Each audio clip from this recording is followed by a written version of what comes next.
বিএনপির প্রতিষ্ঠাতা জিয়াউর রহমানকে স্বাধীনতার ঘোষক বলেন। জিয়াউর রহমান ছিল নাম্বার 1 রাজাকার, দেশের স্বাধীনতার ঘোষক।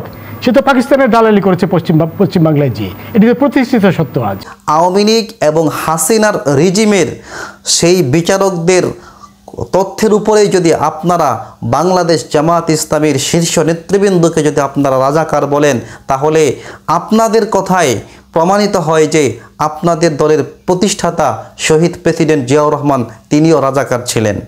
কারণ আমরা বিভিন্ন বক্তব্য দেখেছি, শেখ হাসিনা এবং শেখ হাসিনার আদালতের যে বিচারকরা তারা কিন্তু শহীদ প্রেসিডেন্ট জিয়াউর রহমানকে তারা রাজাকার বলতো, এবং জিয়াউর রহমান তিনি মুক্তিযুদ্ধে অংশগ্রহণ করেনি। প্রধানমন্ত্রী শেখ হাসিনা বলেছেন, মুক্তিযুদ্ধের সময় জিয়াউর রহমান কোনো যুদ্ধ করেননি। যেখানেই গোলাগুলি হতো সেখান থেকে 3 কিলোমিটার নিরাপদ দূরত্বে থাকতেন জিয়া। আসসালামু আলাইকুম রহমতুল্লাহি আবরকাতুহু। দূরে কাছে প্রবাসে যে যেখান থেকে আমাকে দেখছেন সকলকে জানাচ্ছি আন্তরিক শুভেচ্ছা ও মোবারকবাদ। সম্মানিত দর্শক, আমরা সম্প্রতি লক্ষ্য করেছি ঢাকা বিশ্ববিদ্যালয়ে জুলাই প্রদর্শনীতে বাংলাদেশ ইসলামী ছাত্র শিবির কর্তৃক যে প্রদর্শন অনুষ্ঠিত হয়েছে, সেখানে বিগত ফ্যাসিস্ট শেখ হাসিনার আমলে যত ধরনের জুডিশিয়াল কিলিংয়ের শিকার হয়েছে বা যতগুলো জুডিশিয়াল কিলিং অনুষ্ঠিত হয়েছে সেগুলোর একটা প্রদর্শনী ছিল, এবং সেখানে বাংলাদেশ জামাত ইসলামীর শীর্ষস্থানীয় যারা নেতৃবৃন্দ ছিল তাদের ছবি সেখানে টাঙিয়ে একটা প্রদর্শনী তারা করেছিল। তো এই ঘটনার পরিপ্রেক্ষিতে দেখা যাচ্ছে ঢাকা বিশ্ববিদ্যালয়ের বামপন্থী ছাত্র সংগঠন বাংলাদেশ ইসলামী ছাত্র শিবিরের সেই প্রোগ্রামটিকে তারা বানচাল করে, এবং তারই প্রেক্ষিতে বাংলাদেশ ইসলামী ছাত্র শিবির সেই ছবিগুলো তারা সেখান থেকে সরিয়ে নিয়ে যায়। আমরা সেখানে লক্ষ্য করেছি বামপন্থী ছাত্র সংগঠন ছাত্র ইউনিয়নকে ছাত্রদল সরাসরি সেখানে তাদেরকে ইন্ধন দিয়ে সেই প্রোগ্রামটি বানচাল করতে তারা উদ্বুদ্ধ করে।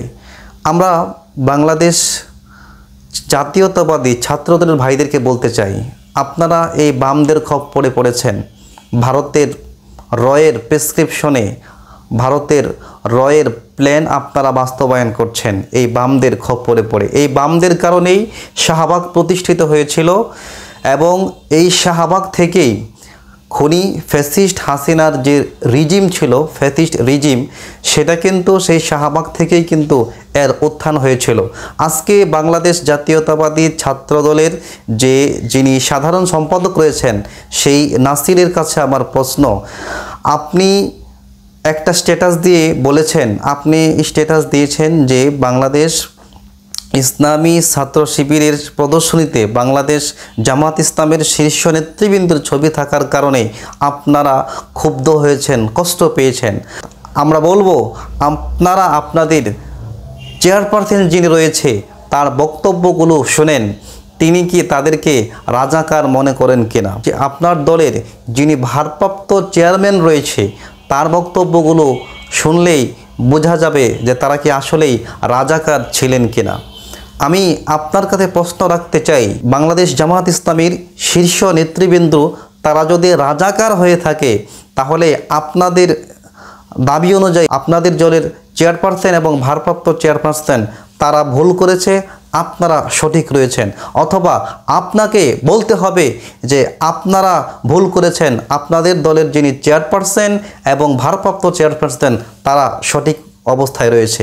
শুধু তাই নয়, যেই হাসিনা আওয়ামী লীগ এবং হাসিনার ক্যাঙ্গারু আদালতের মাধ্যমে বাংলাদেশ জামাত ইসলামের শীর্ষ নেতৃবৃন্দকে রাজাকার বলা হয়েছে, হাসিনার সেই ক্যাঙ্গারু আদালতের বিচারকরাই কিন্তু শহীদ প্রেসিডেন্ট জিয়াউর রহমানকে তারা পাকিস্তানের গুপ্তচর বলেছে এবং পাকিস্তানের রাজাকার বলেছে।